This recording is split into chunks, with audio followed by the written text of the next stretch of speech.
Okay, we're live now. Okay.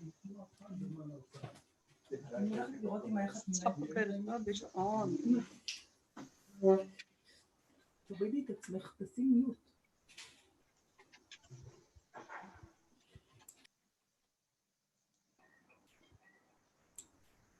So we are starting our webinar. Is there you want me to start?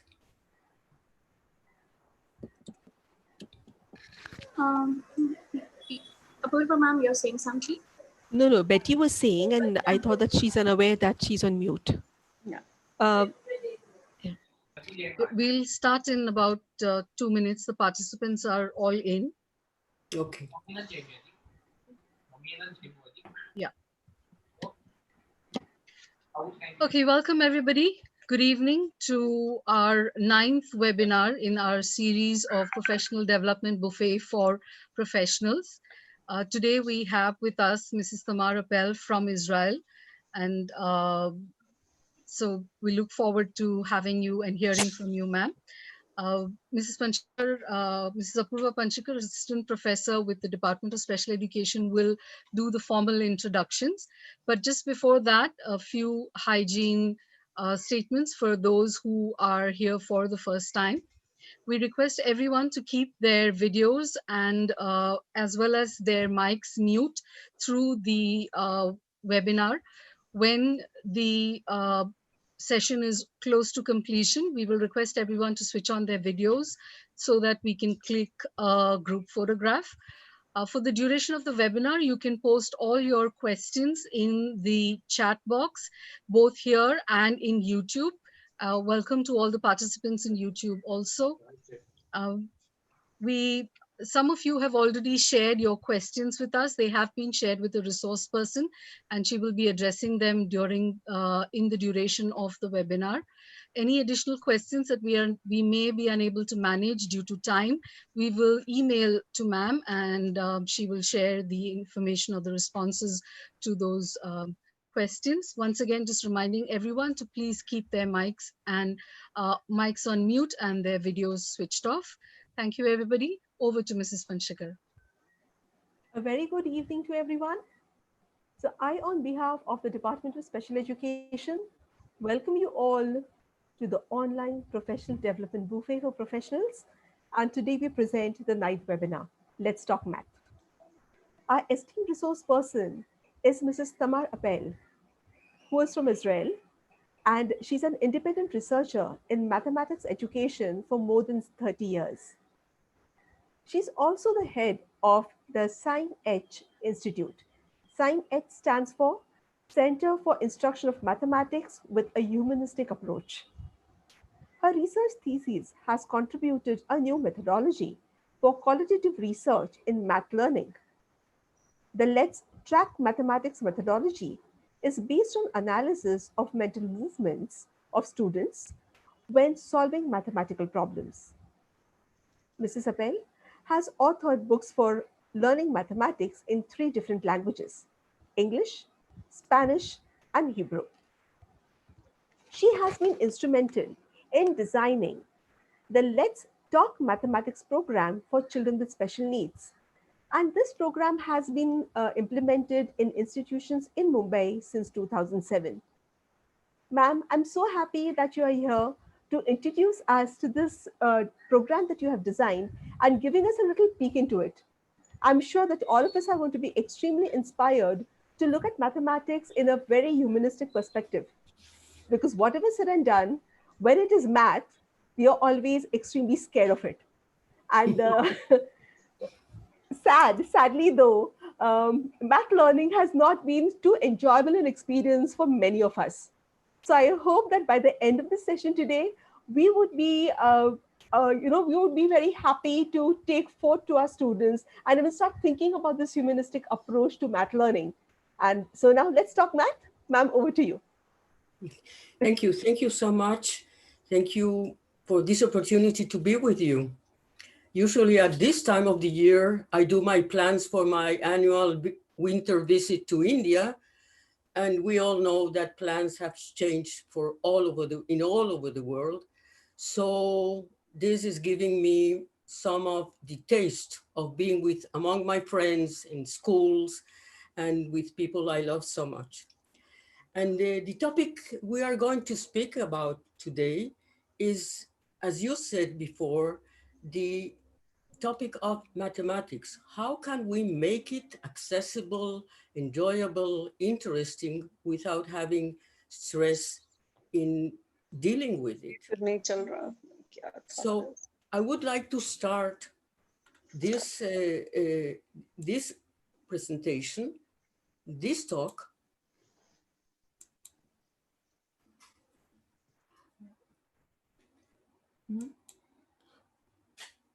just a moment, okay?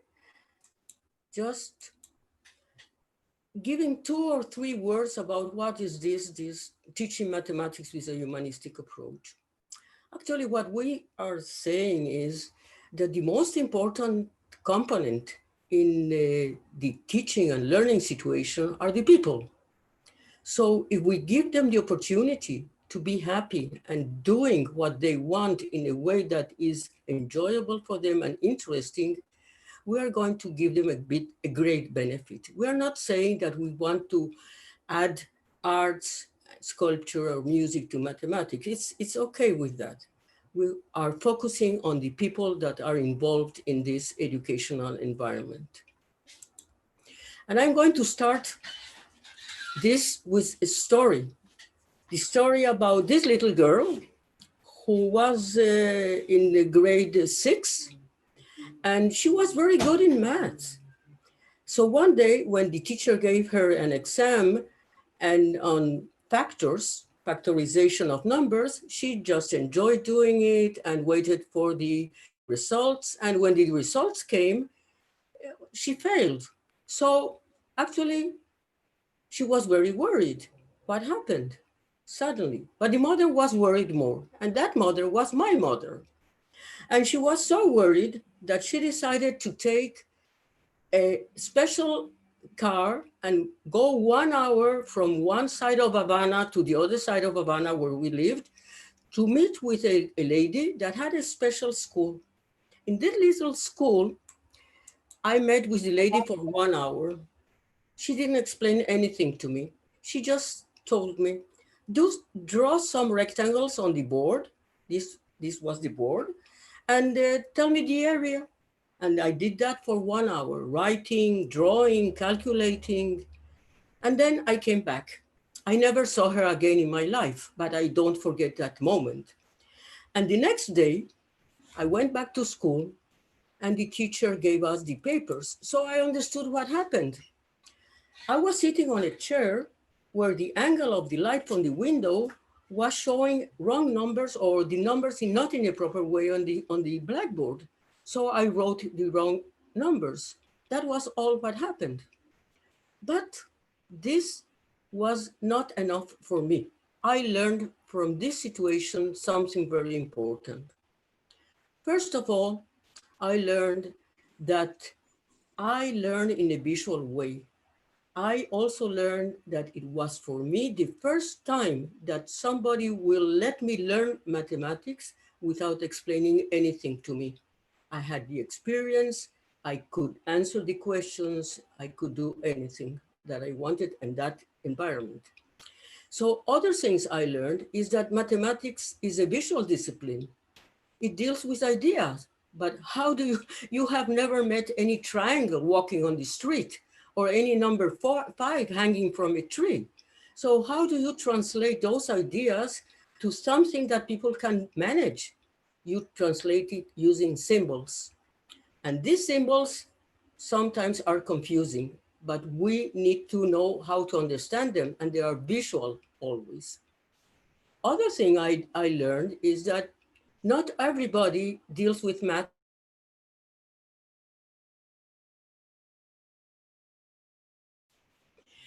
We have to remember that people are doing things that relate to their physical and their mental and their emotional way of working. This is part of their component. We cannot erase that. If you don't know something, you feel bad. We don't need the children to feel bad. We need them to feel well.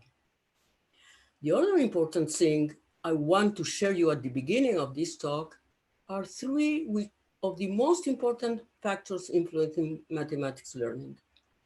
The language we use, the sequence which we present the activities of, or the learning or the problems, and the materials that we are using to help the people connect with them.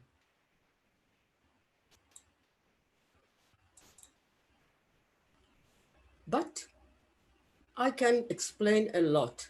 The thing is that people have very, very interesting opinions about mathematics. They think that maths is a difficult subject, that everybody needs to know math. Maybe that not everybody can learn math. It is for some people and some other people cannot learn. It also, one very, very strong opinion is the achievement depends on the students' efforts. Put more effort, practice more, give more homework. So this is the way the opinions are built and strengthened. And the other thing I have heard a lot is that if you don't have the math gene, you have a problem. Well, in that situation, we need to do some refreshing of this. We need to question these opinions. Are they true? Have we built them up? How do we deal with that? I met this boy, Shlomi, many years ago. He was very, very, very enthusiastic. He had ended the 5th grade. And he was in a school where we had introduced the mathematics with the humanistic program. So the teacher had built so many different environments for the students to learn and to connect themselves. He was really happy ending the 5th grade. Then he went to the 6th grade.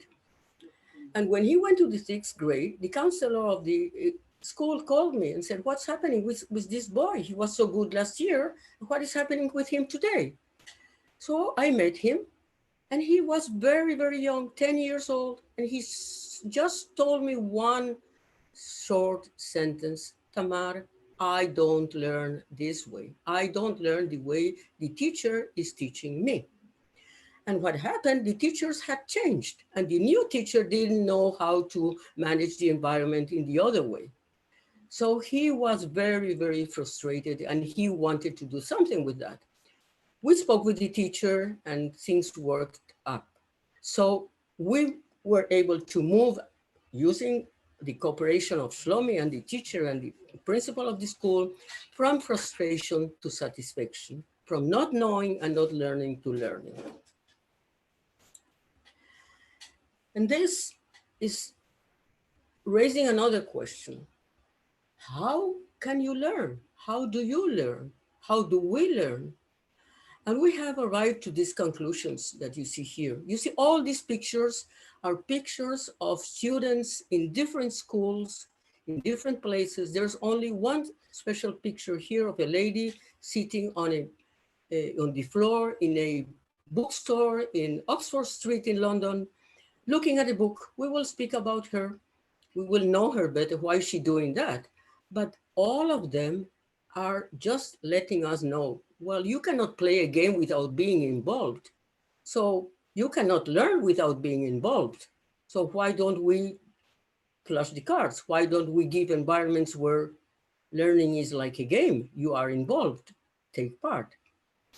So this lady here, she is looking at a book, at a learning book. I saw her doing that, and I thought she was a math teacher. So I approached her and I asked him, are you a math teacher? She said, no. So why are you looking at so many different math books? Well, I'm looking at them for my son. What happens with your son? My son is autistic, and I want to choose the book that is good for him. I'm looking at the book through his eyes. Wow, that was nice to hear. So this is really important. How can we look at contents, at books, at the learning environment through the eyes of the students? If we do that, maybe we can have the same profit and the benefit that the child of this lady is going to have from his model.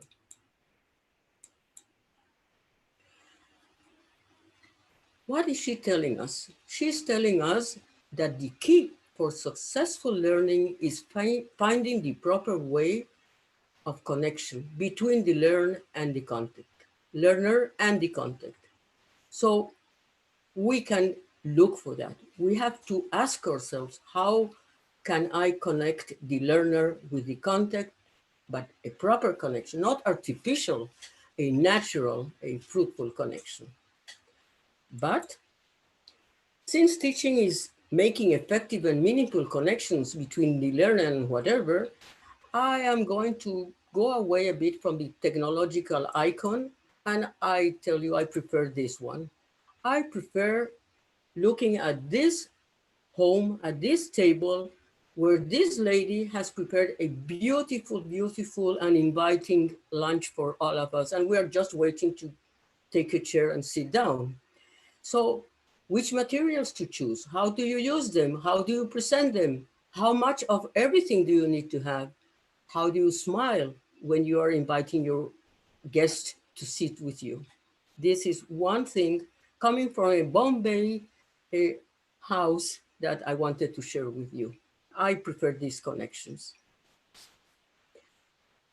Let me give you some examples of wrong and right connections. The boy in the left cannot identify numbers.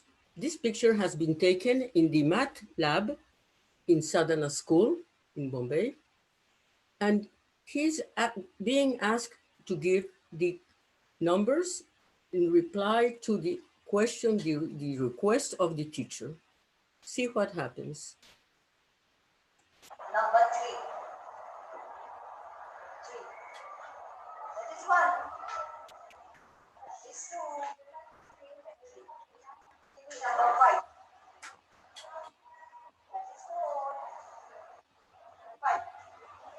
Okay. Well, nothing happened. He was not able to identify numbers. So we asked the teacher, the coordinator of the math lab, to take the boy to the lift and ask him to press number 4 to go to the 4th floor.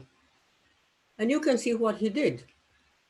Then the same teacher said, you know, since we were in the lift and we were in floor number 4 and somebody came in, I asked the boy to press number 5 so that we will be able to let that person go out in floor number 5. And he did the same. So he was able to identify numbers. The first one was a wrong and not proper environment for him. The second one was telling him, giving him the right situation so that he can use his skills and understanding to answer the question, to answer and make a right action. Another thing is what happens when numbers are not written in the proper place. What does that mean? And this was a question that I got from one of the participants here. How do I teach my son or my student to write the numbers properly, to understand the relation between 23 and 32? So the first photo you see up, you will see all the materials we use for that. We don't need to explain anything. You put 2 cards.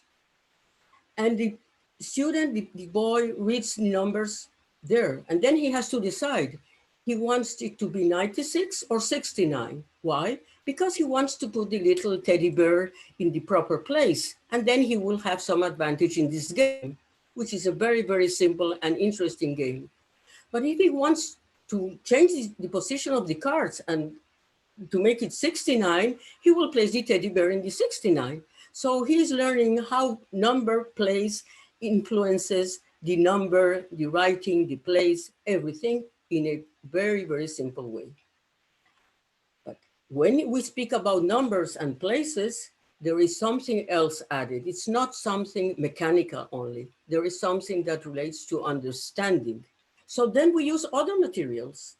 And the boy that we are going to see in the second photo, taken also in the southern school, is dealing with a very, very complicated situation. He needs to add 23 and 32 and see how careful he is when he's doing that.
How many altogether?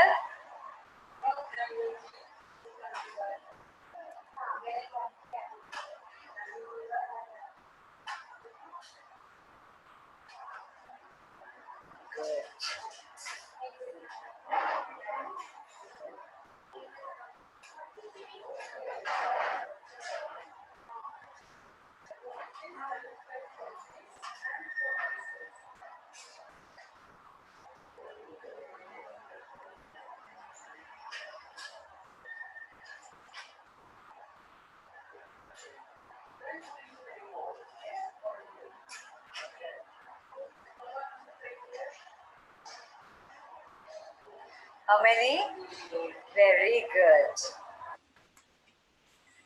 I could give you a complete course on all the elements and components that were present in this simple 1-minute activity.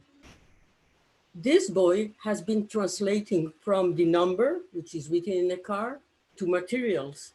But those materials represent tens and ones in a different way. He has enough time to put them in the way he likes to, very carefully. Nobody's rushing him. When he is asked how many, if you will see the film once more, the video, you will see that he moved the tens and put them together with the tens. Nobody has told him to do that. He understands the materials tell him, and he's connected with them, so he knows what to do. So this is simple. And I'm very grateful to Mrs. Kalpana Kapadia that shared with me this film, because it shows how can we easily give the students the proper conditions in order to learn.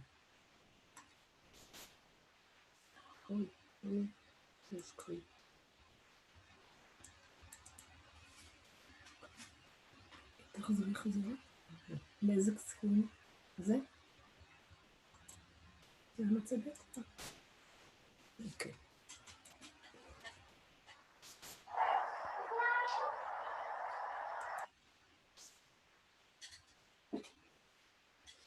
This takes us to one concept that is very, very, very strong in our planning continuously. The concept of learning modalities. People learn in different ways. It's not only visual, auditory, and kinesthetic. It's more complex. And it's really interesting to know about these different variations and these different expressions of people characteristics. So we need to take that in account. So I'm showing you 4 different chords, so 4 different ways that we can plan situations so that the students will be able to learn in a way that is easy for them. They don't have to put special effort in order to connect. If you cannot run, you would prefer to walk. So if you walk at the beginning, then maybe you will be able to run afterwards. But everybody needs to do these things in the way that are more comfortable for them.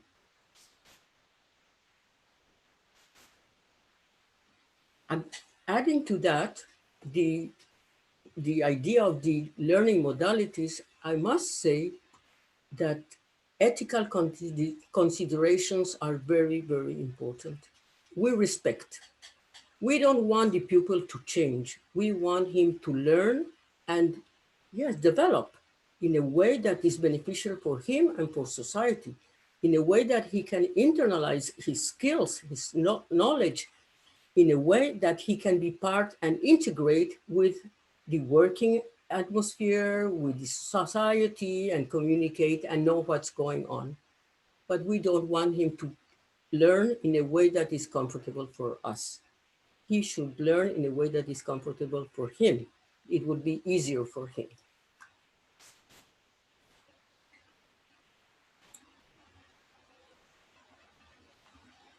We have been speaking about the students a lot. So now let's take a look and see, well, teaching, what is it about?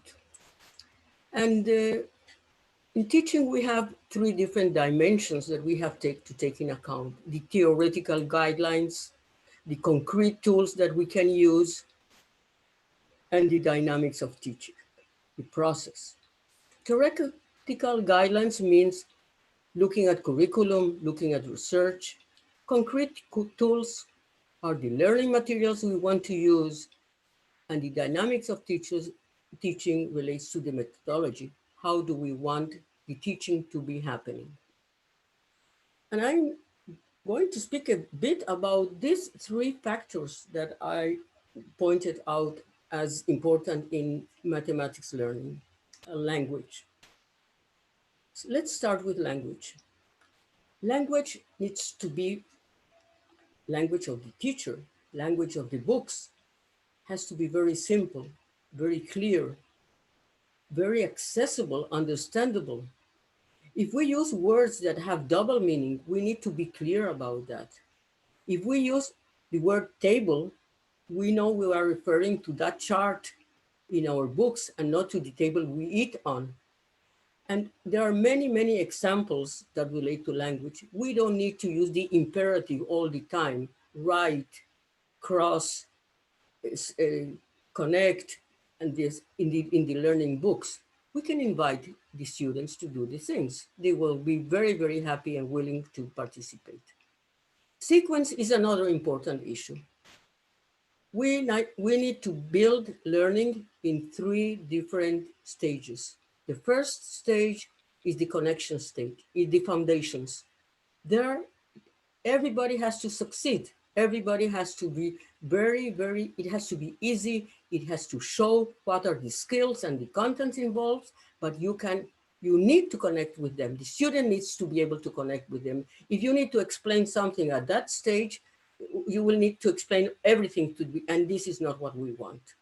Then comes the establishment, practicing, going deepening, making generalizations, and at the end, the enrichment. We want to do some widening of the situation, to learn more, maybe research on some topic, maybe look for harder materials or harder questions, but it has to come only after the establishment has been achieved. Materials are so varied and so good and so interesting, and they're important because this is the way that we connect to ideas. The representation of ideas by materials, you saw it in the video before. The 10 block is a small block, but it means 10 little cubes. And we have the 10, so we don't need to count every time. So we use that materials for that, and we use another materials for something else. We can use sand, we can use many things. There are so many good materials. We need to use the proper materials for every situation.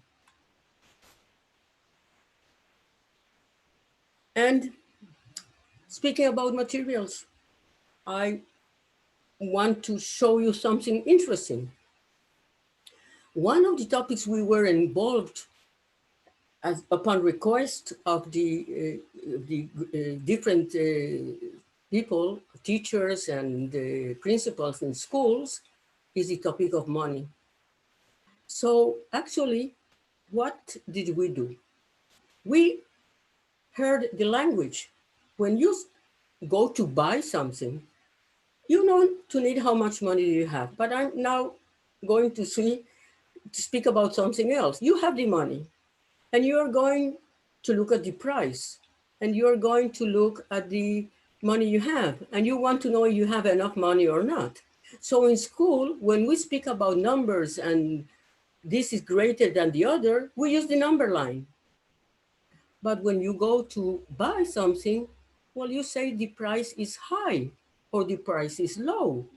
So we don't have any use, there's no contribution for the of the number line when we are using money. Why don't we use a ladder? Why don't you, it's something that connects easily between language and a concept that is a mathematical concept. So on this basis, we have developed a complete set of activities where students can find out how much money do they have, what is the price, do they have higher, much more money or less? Is the price going up? Which price is higher, which price is lower? What we did, we changed the mathematical model and we moved to a model that is completely safe, completely correct, and is more beneficial for the learning of the students. So we don't want to leave research out of this conversation because we are leaning on research and experience. And there is one important thing that we got from research. Research of the brain has given us the idea of neuroplasticity. Neuroplasticity means that we can make new connections. Yes, if one area of the brain is damaged, there is the neighboring area of the brain that will take over and do that work for the other area, but it has to learn how to do that. And that has been done very, very successfully by many, many schools and institutes around the world. One of the most interesting that I found is what we call the Arrowsmith School in Canada. I suggest some looking into that. But what we know is that if we give continuous and proper exercise to the brain, new connections will be made. And mathematical knowledge can be based on that for special students also.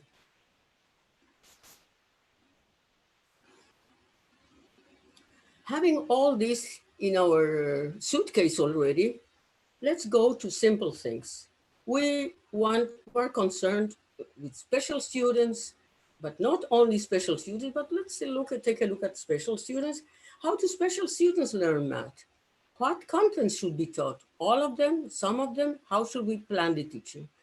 I'm not going to answer that now because some of the answers you have already, you can get from what I said until now. But I did put them on cards. Why? Because you can shuffle the order. You are the heart, you are the teacher, you are the person, the adult in charge, and you can decide which question you want to answer, but you need to answer all of them. And when you answer them properly, you can see what happens. And I'm showing you now another activity done by a student in school, in the Southern School in Bombay. How many circles? 1, 2, 3, 4, 5, 6, 7, 8. Write 8 in the book. Here, No. and See. Right here. 8. 8. Very good. Now, take away 3. Right, take away 3. Minus 3 Is equal to, is equal to how many are left? 1, 2, 3, 4, 5. 5. Very good. Great.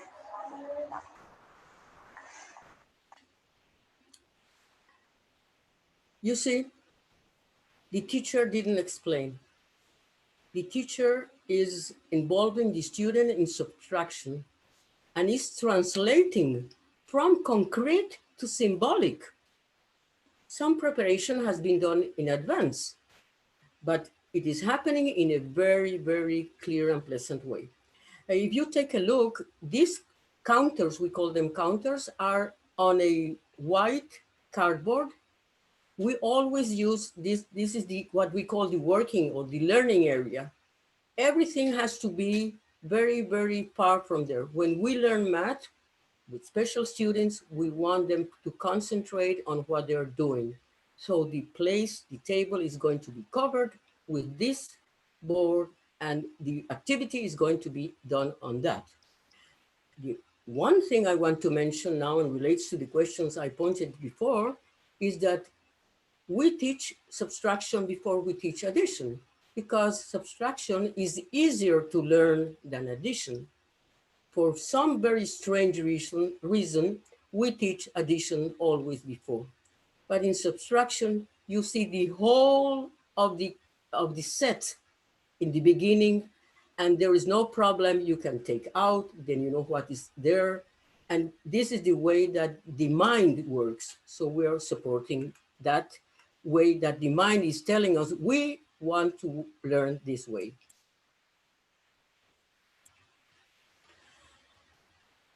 If we're speaking of teaching, we need to plan.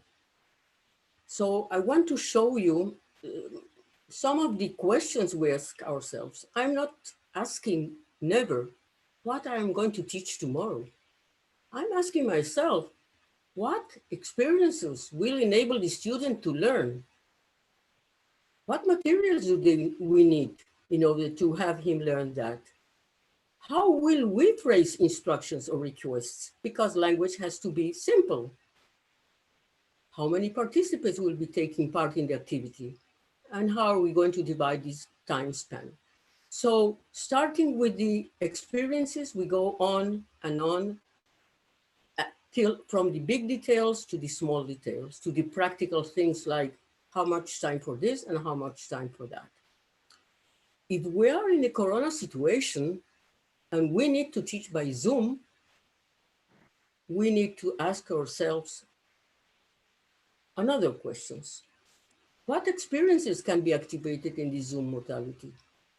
How can we use available materials to provide meaningful learning experiences? Do we need the students to have materials that are available at home? Or we need to give them in advance the materials? How are short and clear instructions going to be forwarded? This is very important because students look at us in a screen. You need time you need to give time to the student to hear what you are saying, digest it, and do something. So instructions have to be very clear, and you need to be very patient. You need to wait and let them organize themselves. And lesson practice has to be done afterwards. How? How much? How are we going to do follow-up? All these issues are very important issues to take in account. Actually, we work as a traffic light. And this traffic light means that we need to invest time in preparation, we need to invest time in organization, and then implementation. And all of these are important topics. We cannot just go open the book and say, we're going to teach this tomorrow. No, we need to do all of this preparation in advance. 80 or 70% of teaching should be preparation. Implementation is 10 or 20, and then 10 more for assessment. How was it? How did I do? What do I have to change? How will I make my teaching better next time? I need to learn when I teach. I need to learn about myself, about the materials, about the learner, about the student. This is the place where I need to be. This is the position where I need to stand. So now I'm going to just give you some examples of materials that we have developed and how are they being used. One is related to the learning of fractions. Fractions is really a problematic issue because when we want to teach students fractions, we just write on the board, the topic is fractions, this is a fraction, this is a number here, this is a line, and this number underneath. This is the meaning of this is called numerator, this is called denominator, this is what they do, and this. But we don't like that because it's not effective, because you can hear a lot of that and that you don't learn anything. But children like stories. So why not write a book about the adventures of a king who is living in a place where things happen, and those things that happen relate to fractions, and the students get involved in every one of the adventures. They are the citizens of that land, Hexagoland, and they decide if they want to do this or they want to do that. They want to decorate with one piece of string or have a piece of the string or one third of the piece or 2/4 of the piece of the string of the ribbon. It doesn't matter. But they take part. They are part of it, and they learn fractions at the end, and they're very enthusiastic because they are part of this adventure. Another topic that is very important is the topic of money, as we saw before. So what I'm showing you some different way of dealing and starting with the topic. So what do we need to know about money? We need to know what is money? What are those coins? What are those bills we are using? What is the value thing? How do we compare prices? But you know, it's so interesting because if you put 1 rupee coin of a value of 5 and you put 5 rupee coin with the value of 1, well, for the child, when he has 5 rupees of 1 coin each one, he has more money. This is at the beginning. So value, how do you know that 1 can be 5? This is really interesting. When we speak about money, we speak about holding, about giving. You give and you get. So these 2 pictures above are taken from Om Abode, where Dr. Radik Khanna is leading a very important and interesting enterprise helping adults to integrate in society. And they are understanding what is holding. Holding is holding. If you don't hold the balloon, it will go. If you don't hold the money, it will go. So let's start with that. Then we go to give and get. Then we practice at school. Some of the photos down are from the math lab in Sadhana School. Then we do workshop with parents. Why? Because parents are using money also at home. How do we help the parents support what is being taught at school and not something else? We can do a lot. This is the one paper we presented in Canada, explaining the way that we have done the research related to the influence of the approach of the mathematics, the Let's Talk Mark program in students with ASD, and how did they use them afterwards in life situations.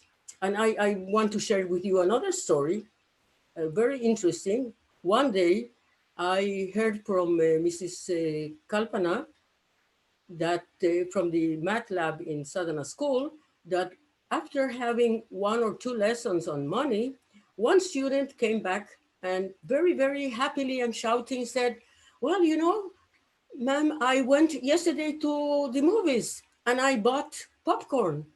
Well, okay, so everybody buys popcorn when you go to the movies. So what's the big happiness here? Well, you know, every time before the lessons we had, I gave that man 100 rupees bill and he never gave me back change. Yesterday, he wanted to do the same, but I knew the popcorn cost only 60 rupees. So I told him, give me back change. Wow, he was so happy. He was irradiating. He had understood the mathematical concepts and he had used them in everyday life. This is why we are putting our effort in this program, because this is what we want the students to get. So I'm going to show you some very quickly some materials we have developed in relation to that. I just want to tell you that all of these materials are activities that are being done by the students. The activities have very, very simple instructions. There are also teacher's manuals for using these materials in a proper way. It's not writing, it's just doing things. And we also have the whole series of books that support all of the program. One thing we did is we didn't print the books in white paper because white paper is not so good for learning. This is based on research. If someone wants to know the source, I would be very glad to send to anybody. So the books are printed in beige, in white off paper, and all the instructions are instructions that are basic for activities. Put a counter on the glasses, put a counter on the pencils, and it goes very, very gradually on till the end of the book. The student starts from sort and reaches number concept. This is what we're involved in.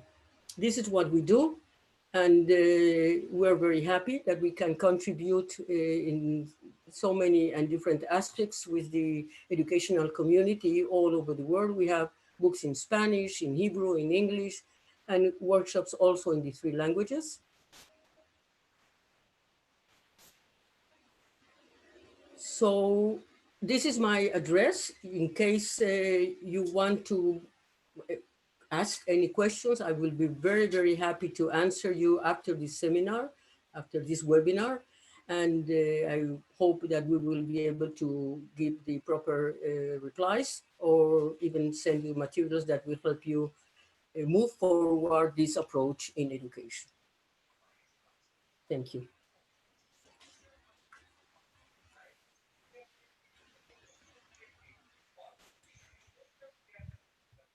So we have come to an end. If there are anything you want to share or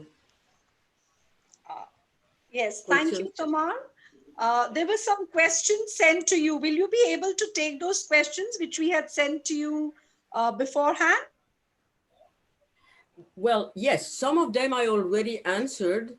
Okay. But let's look at it once more. Can you read them for me so that it will be yes. so that we will know which question do you want for? Yes. Betty, please, can you share the questions? Yes, ma'am. While I pull them up, there are a few questions that have come from YouTube and the Zoom chat itself. Panchikar ma'am will be sharing that.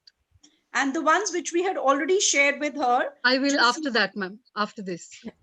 Yeah, thank you, Betty. So we'll take some questions which I can see in the Zoom chat and some which we have been able to get also from YouTube. So Tamar ma'am, so there is a question. So which one of these chat we? Ma'am, I will read out the question to you so that you can respond to that. Would that be okay? Yes. Yeah, because it may be difficult for you to, go through the whole chat. So I will read out the question and you can respond to it. Okay. Okay. Yeah. So one participant, Manali Shah, she says that her student is in grade 1 and he has addition and subtraction skills. We say 0 has no value. So it's a number itself. So how can we, so if we add or subtract, how do we explain to him that there is no change? She's unable to understand that. I could not understand exactly. Okay, I will read out the question the way she has. Wait. What is the concern of the paper? of the person asking. What?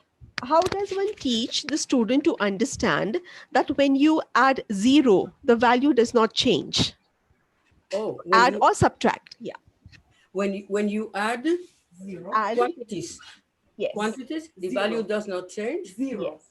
Ah, when you add 0. Yes. Yes. Okay, when you add 0. Well, yeah, I think it's really very simple. If you think on the, we usually think, how can we explain that to the student? But I am thinking, how can the student understand that by himself? So if I give him a plate and on the plate I put 3 cookies, and then on another plate I put 2 cookies, and I ask him, or I can ask him, put 3 cookies on one plate and 2 cookies in another plate. And then I ask him, okay, how many do you have all together? Put them in another plate. I'm sure the student will say 5. Now give them another. I don't even need to explain. You already are following the idea. You will give a plate with 3 cookies and an empty plate. Right. So, okay. So, and then we write down what is happening. Let's write it down. 3 and 2 equals 5. Then we write 3 and how many cookies do we have in a plate? 0. I don't have cookies. Okay, so let's write 0. Okay, so how many do you have at the end? I have the same I had at the beginning. So you have to develop this idea in a way that is interesting and use maybe higher quantities. You can put money or you can, but the principle is the same. Right, right. Thank you, ma'am. I think it's all about engaging the students very meaningfully in the activity and helping them come up with their own understanding of how quantities work or how numbers work. I think that's an amazing, amazing way of helping students uh, get that aha experience of how 0 actually does not lead to an increase in quantity, or when you take away something that is just not there, how the quantity remains the same. Thank you, ma'am. There is one more question here where Mansi wants to know, how can we make it interesting to the students when we are teaching them prime and composite numbers?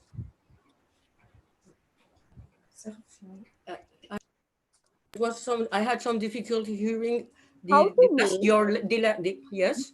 I will repeat it. How to make prime and composite numbers interesting for children? Oh, how to introduce the concept of prime and composite? Yes, ma'am. Well, it's really interesting. It's very easy. It depends on which facilities do you have. But if they can have calculators or they need to divide by themselves. But if you take a list, and this is what we have done, this is a very nice experience. You take a list of numbers from 1 to 20 and you start dividing them. I can send to the person also the chart of how it is done, the table. And you start dividing them. 1, you can divide by 1. You write it down. Then you go to 2, and then you say, okay, let's see who of those that are under can divide the 2. Only 1 and 2. 3, I do the same. When I reach 4, so what do I see? I see that I can divide by 1, I can divide by 2, I can divide by 4. So it has 3 factors. On one column, what I write is the number of factors. All those numbers that have 2 factors are prime. The rest are composite, except number 1, which has only 1 factor, and he is neither prime nor composite. So we don't need to explain. We need to think, what will the student do in order to find the answer to? If I may ask a question, one of the questions that we previously shared, there was a question about how to teach tables to children with intellectual disabilities.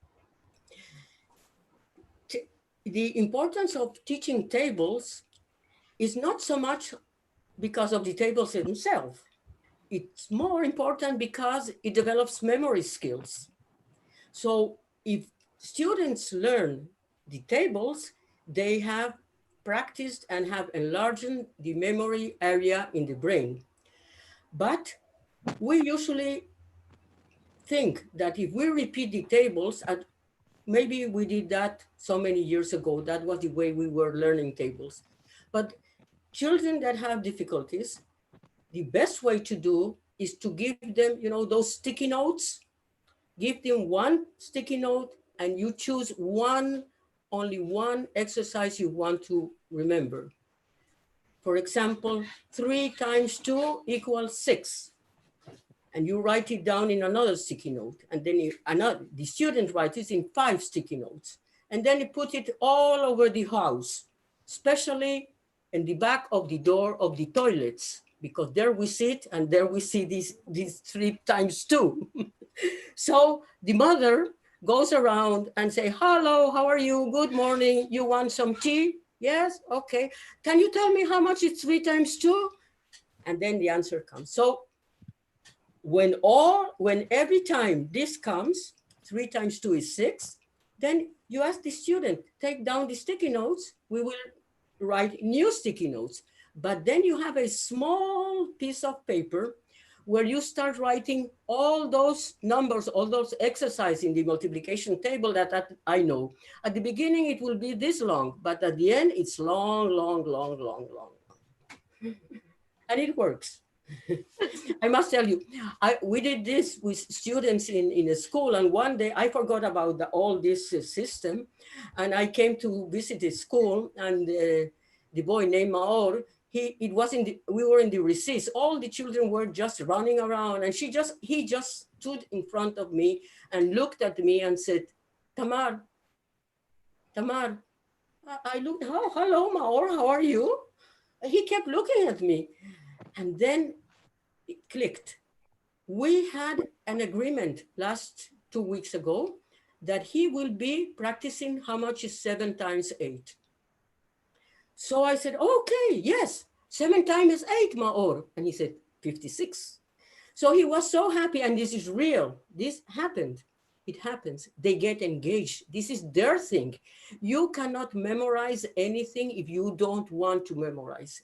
You remember traumatic things, very good, happy things, or things that are important for you. The rest, delete. We don't do that. Yes. Betty, can I ask a question from here, or would you like to? Yes, sure. We'll alternate between us. Okay, okay. So I'll just read out a question here. How can we make word problems interesting for students? How do we teach that? Wonderful question. We need to meet for 3 hours, but let's. The first thing you need to, word problems, when you give a word problem, it has to be given in a context. Don't give a word problem about flowers and then another word problem about tables and then about tractors or railways and planes or suits or prices. There's a context. We are going to ask questions about flowers. Okay, so word problems, first you have to be sure that the phrasing is a proper phrasing, that there are no strange words there that the student doesn't understand, because this is what usually happens. The most important thing we found in our 8 years research in mathematics learning is that the first thing the student does when he wants to solve any mathematical situation is translate it to his language. So if the language, mental language, not the spoken language only, but the mental language. So if I don't know what is APD, then I don't know. I don't know what to do with that if I don't know the meaning of that word. This is one thing. The other thing is to use the traffic lights. Why traffic lights? Red means read and stop. Don't read the whole story. This is not a novel. You don't want to know who killed him or where did they go. This is not a Bollywood film. It's a simple problem question, mathematics. You read the first part, you write it down. Read, stop, write. Read, stop, write. You want to draw? It's a question on flowers. somebody got 4 flowers. So why don't you draw flowers, a flower, and write the number 4 under it? It's so easy. We are in a era that icons rule our lives. Look at your phone. Look at your screen on the phone. There's no words. You know that thing means this is Gmail. This means calling. This means the phone calling, WhatsApp, whatever. Phone icons, because our brain understands it better that way. It brings us back to the beginning. Mathematics is visual, and we use a lot of visual characteristics. So you translate it and you draw and you do. And then you say, okay, now this is the story, this is the scenario. These are the involved. So what are we asking now? We are asking how many flowers were in this spot and how many were in the other, how many all together, or what the price. Well, okay, so let us see, how can we find out? And then we write whatever we want and then we solve. We have 3 stages when solving problem. One is the translating. Then we find the relation between the elements that we translated, and then we solve. These 3 steps give you success if you practice. And I'm sorry, today I invited a student of me. She's a 25 years old girl, and she had to go for exams in the university, but she's dyslexic. So she had failed many times. Well, we had 3 or 4 meetings, and she sent me yesterday the results. Well, she got a 100, which is the highest. Yeah, yeah, very good for her. That's what I told her. But what she told me was very, very interesting. And I told her, well, you know, tomorrow I have this talk. Maybe you come and tell this story. And she said, well, I don't know, I know enough English. So I'll tell it. And if you want to meet her, you can. She said, you know, after our last meeting, learning meeting before the exam, I was crying 2 hours at home. I said, why? Why did you cry? I was so happy. At last, somebody showed me a way that I can understand how to deal with math. I am not a stupid person, as they made me feel all during the school years. I'm intelligent and I can do math. And she said, and the 100 proves it. I said, well, what can I say? You're right. So this is where we want to be.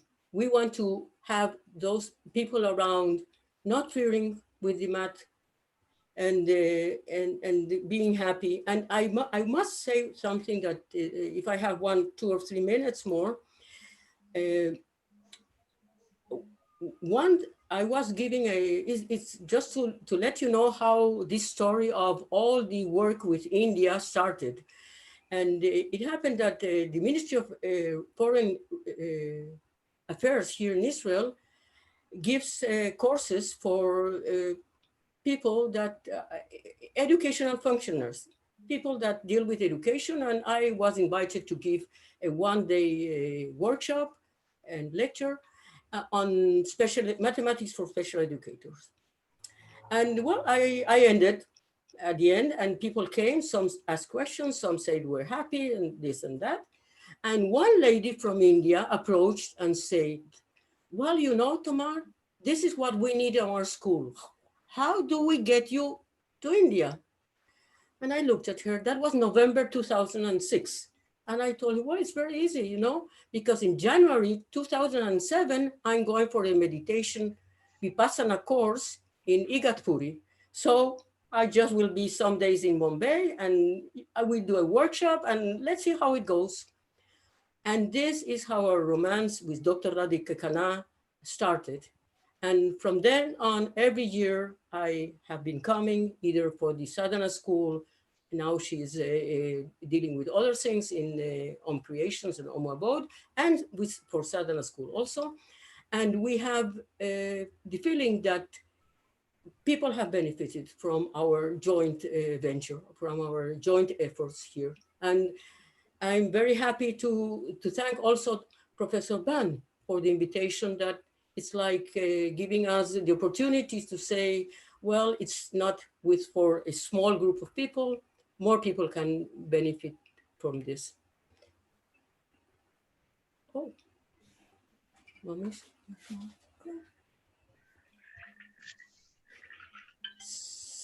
Okay, I'll go with a question now.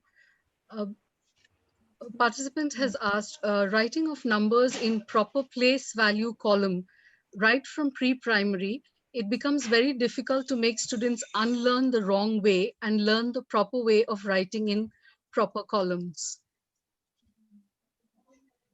Well, you know, we have the person that asked this is right. There are many errors that we do or wrong things as asked, and it's difficult to unlearn them. I'll give you one example. For example, when you have to subtract 14 from 23 or from 43, 14 from 43, we put it in columns. And then we say, well, we cannot take 4 from 3. So we borrow 1 from the 4 and we have 13, we subtract 4. But actually it's wrong because we never give it back. We don't borrow, we take. We're borrowing something. You know, it's like when you go and borrow sugar from the neighbor, you never give the sugar back. So we're not borrowing. We are just changing, transforming. We are saying one of these tens represent 10 ones. So we can use them in another way. And if you do that with materials, it's very, very clear. So the question of columns, and I think it's interesting. We can find a solution for that. And I think it would be better if that question, she can send it by mail and I will write something and I will share with you so that you will also be informed. Sure, ma'am. We'll do that. Yeah. So any more questions or we are finished? Actually, there is quite a list of questions, but Betty, how long do we have? So if we have the time, we can I take. think, ma'am, we'll take 1 or 2 questions more, and the rest we will email to ma'am so she can Okay. respond to that. Okay. Okay. Okay. Yeah. Yeah. So, ma'am, there is one more question. The participant is saying that it's rather as we go up from middle school to high school, from primary school, math becomes more and more complex. So what kind of strategies should one keep in mind to teach students math at middle school and high school level?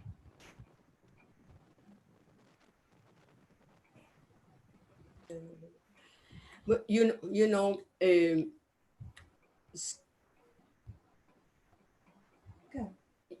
high school is not elementary school. It's more, it's different. Yes. It's different, but principles are not so different. But there is one thing that is very interesting, and somebody asked about that also.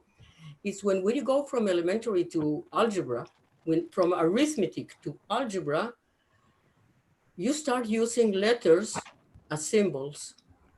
So suddenly a student that was in 6th grade, when he wrote the X, he knew he was speaking English. But now when he is in high school, 7th or 8th grade, middle school, when he writes an X, he is doing mathematics. So this is confusing. How can we understand the difference between this and that? The high school has its own laws, but it can be dealt with in the same way. We need to separate. We need to start planning units. Teachers need to start planning units and not classes, not lessons. If you plan a unit, then you understand the connection between beginning, the middle part, and the end. You know how much do you need to invest in translating, in representation, and many things. So high school mathematics is interesting. It's more intellectual, but I can tell you, I have done mathematics with students in the last year doing what we call calculus. Yeah. Calculus is something that is related to mathematics, and very a high intellectual level of mathematics. Difficult. So I wanted them to understand, why do we need to find out what is the best situation in planning and using equations? So instead of putting a question, I gave all of them a piece of paper. And I said, well, you know, you are now making barrels to put some juice inside or some oil. And this is the whole material you have. You don't have more than this. But you can make different barrels. You can make barrels which have, which are like this, you see? Or you can make barrels like this, or you can keep cutting and putting them around. And my question is, where do you think that you can put more oil? Because the price would be the same, it's the same quantity of material. So if I have a barrel that is lower, but it has the same quantity of paper, of material, maybe it would be better for me. Well, they got involved in this question. All of them were cutting paper, then writing the equations, then finding out, making the graphs. I have photos, I can send them to you. I have done that with teachers also, because teachers also need to experience these same ideas. It's not only hearing it, it's just trying it. Let's do it together. Let's find out, what do I feel when I find a solution using material, but it's a solution. So we can also do those things in high school. We don't need to do it all the time, because it's enough if you do one example like that, you know, it goes, it irradiates. They understand that the next question that they're going to read, well, they can translate it also to something interesting. They understand the meaning. So we can do that. True, true, true. You just make it seem so easy that I think all of us should actually get a Nobel in math if we had teachers like you.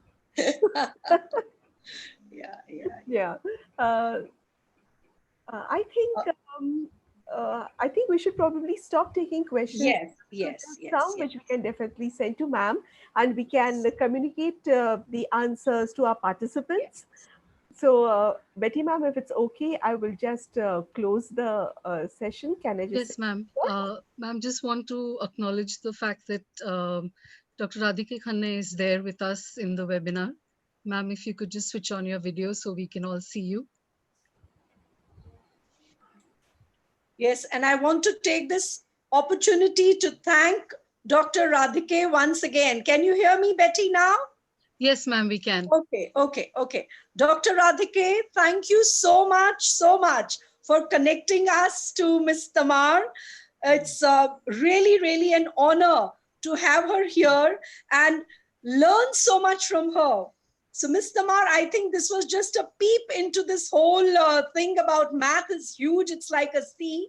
And unless we practice, learning by doing, it's not something just by listening or we can learn. So here we got a peep into your math magic. And I think we definitely want to, I wish the pandemic ends soon. And we have you here physically amongst us, and we can have a 2-day, 3-day workshop with you. But God forbid the situation continues, then we will definitely like to have online workshop for a longer period of time where you can demonstrate and we make it interactive. And I'm sure the participants would love to come back for a workshop in math. And you have done it really very, beautifully, very interestingly. And it really motivates me, pushes me that we have to call you back and learn these tricks from you much more. Thank you so very much. I still can't see Dr. Radhike. Has she turned her video? She's here. She's right here. I can't There, see her. ma'am. I can't see her. Maybe because there you are. Hello, Dr. Radhike. Can you see me? Yeah, I can see you, and I'm so excited to see Tamar at SNDT University. Yes. One of my Thanks to you. Thanks to you. Thanks to you. Sujata, you connected, and it's happened, and it's for the Yes. children of this country and for SND to take the lead. What we started, Tamar, Yes. we have a great base, Yes. and I really look forward to this happening. She makes maths so much fun, as she Interesting. says. Fun. You know? Yes. Yeah, yes. yeah. Definitely. So, Definitely. Tamar, wonderful. Thank you, Sujata and Thank Tamar, you. for the Thank you children of very the much. country. Thank you Yeah. very much. Yeah. Yes. Yes. Over to your Radhike, program. look, Yeah, Tamar. look who is here with Just you. wanted to say hi. Hi. Is that your Shalom. Hello. It's a wonderful, this is a wonderful university and it leads in special education. So it's a great platform. Thank you. Thank you. I want you to say, Tamar, the last photographs of Om aboard, not Sadhana. The I adult know, girl of I, Om Oma aboard. Boat. I know you're, that's why I took some photos from Oma Boat, and I know that you're doing a wonderful, wonderful, you did one wonderful job, and now you're doing another one. Thank you. Lovely. Just connect with SNDT. It's an amazing team and you can work together with them. Thank you. Thank you. Thank you. Thank you. Yes, we are definitely going to. Now we don't let go of people easily. We'll be hounding you. We'll continue to hound you and do many things together. Yeah. Yeah. Okay. Thank you. Thank you. Thank you Well, so much. Apurva, Yes, Apurva. absolutely. Yes. Thank you so much, Dr. Radhike Khanna, for being here. Tamar ma'am, it's so lovely. It's so lovely because, these are some of the thoughts that came to my mind as I was listening to you. And I was wondering as to how could, we talk about the humanistic philosophy to teaching and how could it be incorporated into math? Because this is something, when even as a teacher educator, I talk about these philosophies and I'm able to relate the humanistic philosophy to probably, being able to teach history, culture, even using literature. But the big question that came to my mind was how can that be incorporated in teaching of math? And I think what you have been able to demonstrate to us and talk to us in this little 55 minute, 1 hour interaction with us is amazing.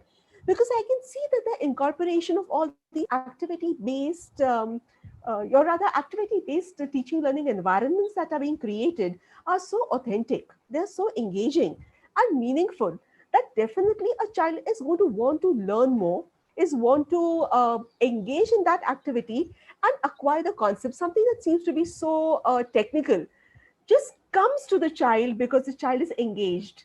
So the whole beauty of authentic dynamic teaching, and thus I'm sure that even the assessments that happen at the end of this lovely teaching experience are very dynamic and very, very authentic.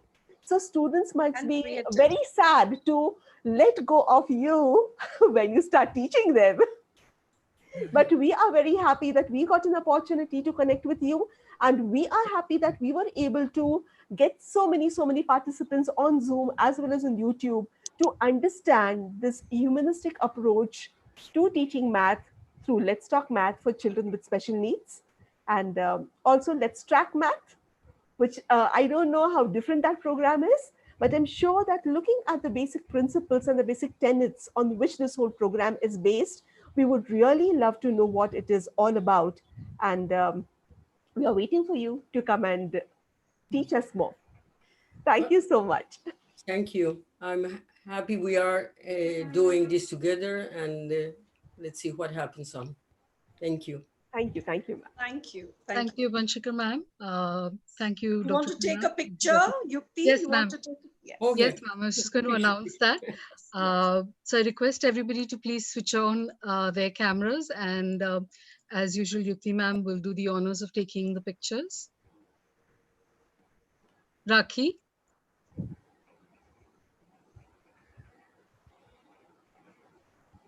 Rakhi, please come online. Yeah.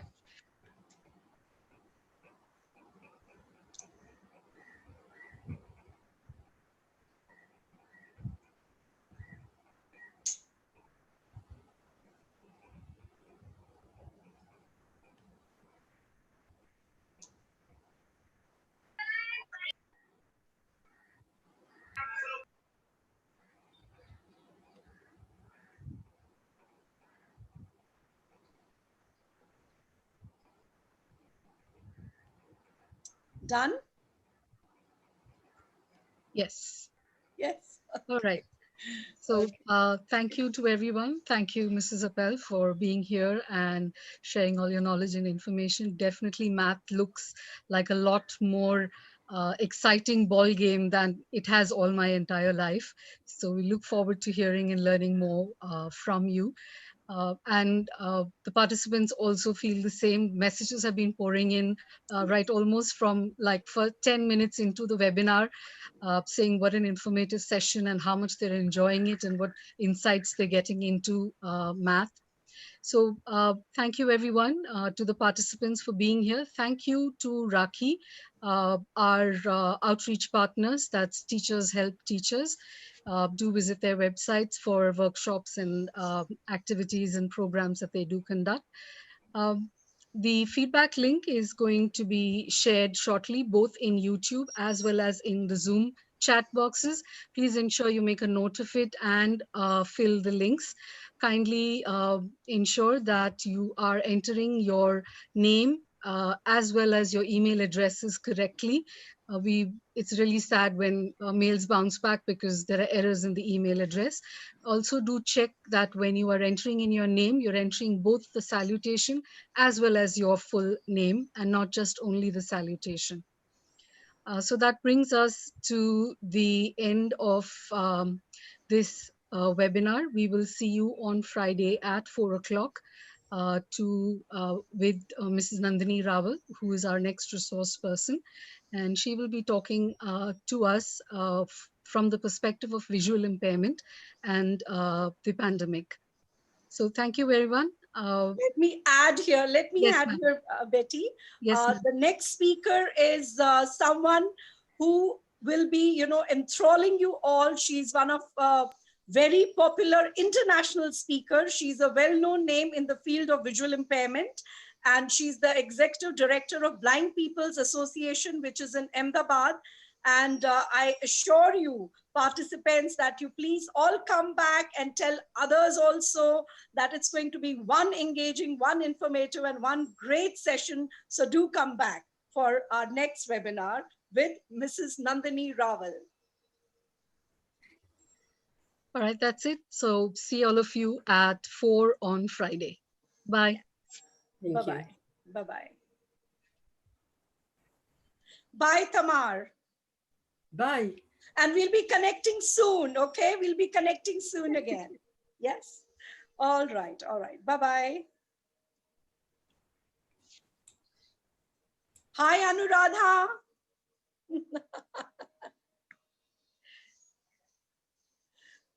We can't hear Unmute you. yourself. Unmute yourself. Yeah, Yes. yeah, I've done that. Yeah. So hello, Yes. ma'am. It was really very nice. Enjoyed it thoroughly. It was so nice. Really. Yes. Please come back the next week as well. Very good session in store. So it's about multiple disabilities and visual impairment, but she is a fantastic speaker. You will love the session. Yeah. So come back. Tomorrow I'm coming back. Tomorrow I have filled the form. Tomorrow I'm joining in. Friday, ma'am. Day after, Friday. Sorry, day after Friday. Friday. Yes, Yeah. yes, yes. We are really honored to have her on board for this series of webinars. So I'm sure you'll really like her session as well. Yes, of course, of course. Shamla, ma'am. Thanks a lot. Okay. Bye. See you. Bye-bye, bye-bye. Bye, See you. Bye-bye. Shamla, ma'am, you're there? Shamla, Dr. Shamla Dalvi, are you there? Or she